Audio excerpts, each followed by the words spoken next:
the best of the week on Relevant Radio. Let's go to John in San Fernando. Hi, John.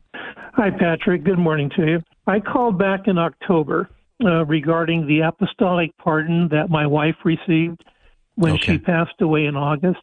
Is it a sin to assume that she is in heaven? No, not at all.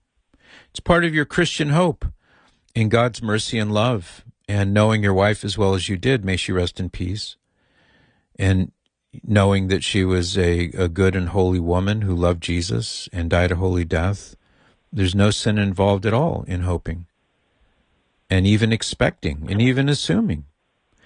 What I would recommend is, in the midst of that, nonetheless, continue to pray for her in the event that she might still need your prayers. But there's no sin involved in assuming that she is now in heaven. And if it turns out you're wrong, oh well. You know, you didn't stop praying for her. You see? Okay. Yeah, does that make sense? That's kind of where yes. And the reason I asked is somewhere along the lines in recent past, I have heard that being under the assumption of something can be considered a sin. Maybe you can kind of guide me in that area. Well, that is true, but I would say it's in a different category. So the sin of rash judgment is a serious sin.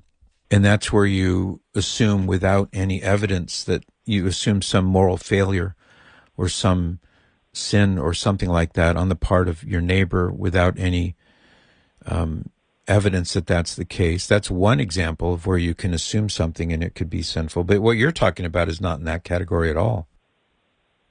Good. Okay.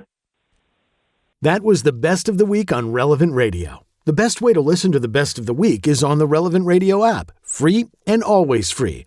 Download and share the #1 free Catholic app today in the App Store.